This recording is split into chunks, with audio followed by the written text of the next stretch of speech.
Okay, so I'm aware I haven't uploaded in a while, and that was mostly because I was playing the game that we're about to review, and I've also been doing other stuff, as you can see.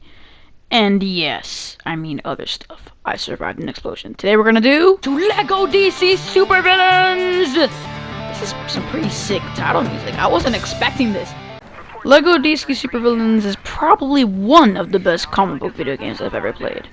Now, it's not like, the Arkham games or Spider-Man, which I'm gonna review later, but it's really good. The story is great, the characters are phenomenal, and another great thing about this game is that the main character is your main character. That's right, you get to make your own main character for this game. I mean, you do make custom characters in other LEGO games, but in this game, it's the main character. How cool is that? Isn't he beautiful? So now the memes make sense now. The story is really good though, because the Earth 3 versions of the Justice League come to Earth 1, and they basically use like this teleporter device thingy to teleport the main Justice League to Apocalypse, the planet where Darkseid rules. And yes, and then afterwards the villains have to go ahead and stop the crime syndicate from taking over the world until the Justice League get back. But the only problem that I have with this game is the pacing. The story's pacing is a little too rushed, because at one moment it's about one thing, the next moment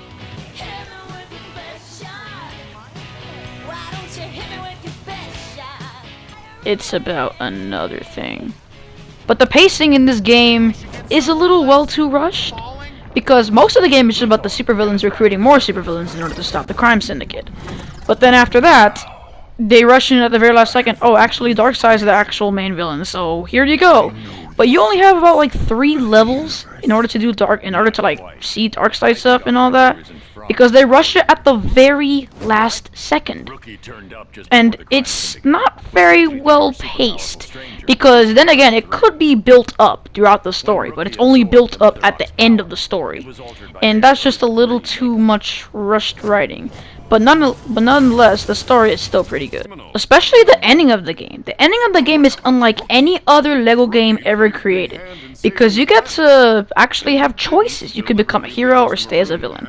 Now I chose to become a hero because I felt more like a logical ending to the story, and staying as a villain would just be like, I guess that's how it should be. But becoming a hero felt more right to the story. You could join us and help make a real difference. Or you could. Yes, you could join us and have a lot more fun.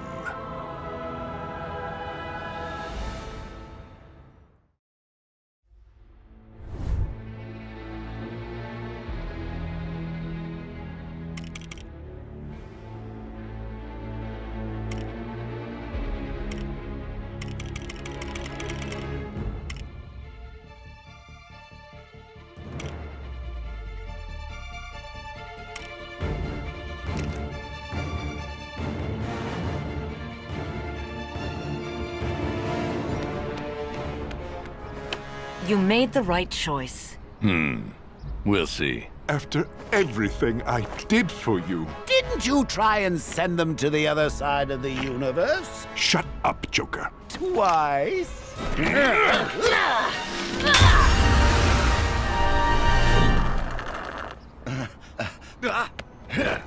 Coming?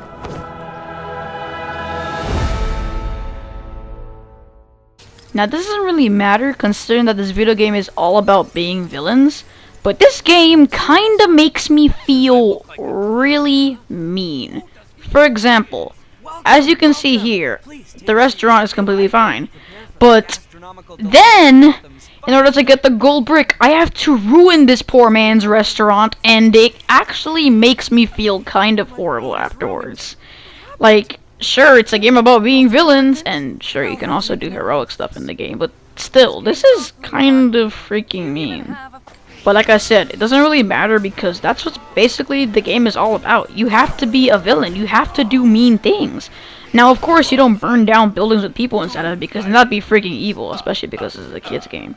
But yes, besides that, this game is really cool, and I have a feeling you might love it a lot. I'm giving this game a 9.5 out of 10.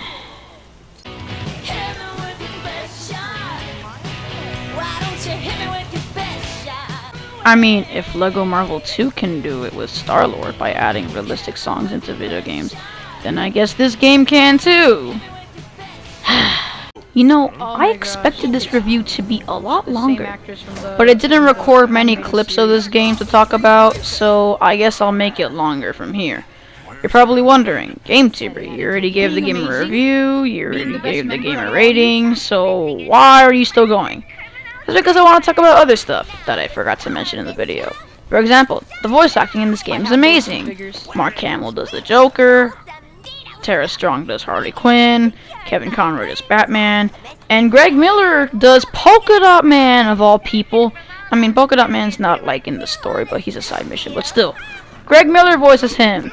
Also, level completion in this game is a lot more fun, and it's a little bit more easier than other Lego games. Because in this game, you only have to collect 5 mini-kits per level. I mean, you do like other stuff like the true villain status and the red brick and the character tokens, but you only do 5 mini-kits per level in this game. And usually in other level games, you have to do freaking 10 mini-kits per level. Are you sure about that? And it's actually a lot easier. Especially because by the time I'm making this review, I already did all the levels 100% completed. So, yeah. I mean, it wasn't really that hard. I also did cheat codes like at the very second level of the game, because apparently, like in the very second level of the game, you start up in Joker's Funhouse, so you can do like the cheat code machine that's in there. So yes, I got a lot of the characters. And what's funny is because one of the side challenges is that you actually have to find these files, which will give you the character tokens, but all the file characters have already been unlocked by cheat codes. But I still have to get the files. Either way. But nonetheless, yeah, this game is great. I really could say a lot more about this, but I honestly can't say anything else. This review took a lot out of me, and this probably, I mean, it's not the longest review so far on the retrospective, because I expect these retrospective reviews to be like about 15 or 10 or 20 minutes long, but it's probably literally like 3 or 2 minutes, which is kind of disappointing. But nonetheless, this game is great. Like I said, 9.5 out of 10. I love this game, and I guarantee you will too. Now let me go back to deciding which Spider-Man girlfriend love interest is hotter.